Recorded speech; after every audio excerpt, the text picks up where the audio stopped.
NCP আমাদের সাথে সমঝোতা হয়েছে। এনসিপি এখানে কোনো ফর্ম জমা দেয়নি, আমরা জমা দিয়েছি। বাকি আরও অনেকগুলো দলের সাথে আমাদের সমঝোতা হয়েছে। কিছু দলের সাথে আমাদের হয়তো দু একটি সিট নিয়ে এখনো সমঝোতার যেটা বাকি আছে। জুলাই আন্দোলনের পর থেকে একটি নতুন বাংলাদেশ বিনির্মাণের লক্ষ্য নিয়ে জুলাই চেতনাকে ধারণ করে একটি নির্বাচনের জন্য প্রস্তুতি নিচ্ছিল। কক্সবাজারের 4টি আসনে জামায়াত ইসলামী জাতীয় নির্বাচনের সিদ্ধান্ত নিয়ে কাজ চালাচ্ছিল। ইতিমধ্যে আপনারা জানেন বাংলাদেশের 10টি গুরুত্বপূর্ণ দল, এখানে ইসলামী শক্তি রয়েছে, এখানে জুলাই চেতনার শক্তি আমাদের সাথে রয়েছে।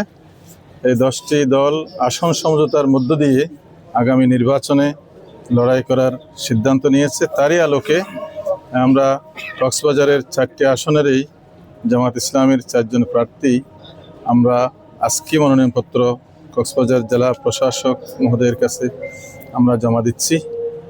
সুতরাং আমরা আশা করি যে এই নির্বাচনের মধ্য দিয়ে বাংলাদেশের কাঙ্ক্ষিত যে পরিবর্তন, যে নতুন বাংলাদেশ গড়ার স্বপ্ন, এটি বাস্তবায়িত হবে এবং মাননীয় প্রধান উপদেষ্টার যে দৃঢ় অঙ্গীকার একটি ঐতিহাসিক স্বচ্ছ নিরপেক্ষ নির্বাচন উপহার দেওয়ার, সে অঙ্গীকারের ভিত্তিতে তিনি ইতিমধ্যেই প্রশাসনের গুরুত্বপূর্ণ পদগুলোতে স্বচ্ছতার সাথে অনেকটা লটারির মাধ্যমে তিনি পদায়ন করেছেন। আমরা আহ্বান জানিয়েছি আমাদের কক্সবাজার জেলা প্রশাসন, আইনশৃঙ্খলা বাহিনী সহ সকল পর্যায়ে যাদেরকে পদায়ন করা হয়েছে তারা যেন সরকারের সেই দৃষ্টিভঙ্গির আলোকে শতভাগ নিরপেক্ষতার সাথে তারা দায়িত্ব পালন করে এবং জনগণের জন্য একটি লেভেল প্লেয়িং ফিল্ড তৈরি করে। আসলে সমঝোতার বিষয়টি এটা স্বভাবতই ঊর্ধ্ব পর্যন্ত অপেক্ষা করতে হয়।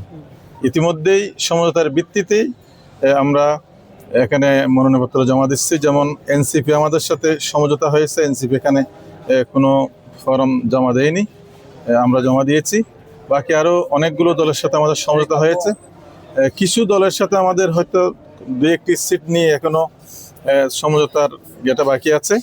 সুতরাং এটা অপেক্ষা করতে হবে আমাদের প্রত্যাহার পর্যন্ত।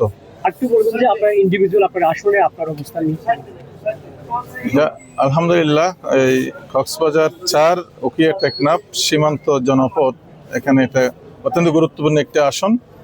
তো সীমান্ত জনপদের মানুষ, আমি মনে করি যে তারা নতুন বাংলাদেশ গড়ার জন্য পরিবর্তনের লক্ষ্যে তারা এগিয়ে যাচ্ছে। জনগণ থেকে প্রচুর সাড়া পাচ্ছি এবং জনগণ আমাদের উপর আস্থা রেখেছে। তারা নতুন উখিয়া টেকনাফ গড়ার জন্য আশা করি আমাদের উপরেই তারা আস্থা রেখে আগামী নির্বাচন আমাদের পক্ষে তারা রায় দেবে, এটা আমার দৃঢ় বিশ্বাস।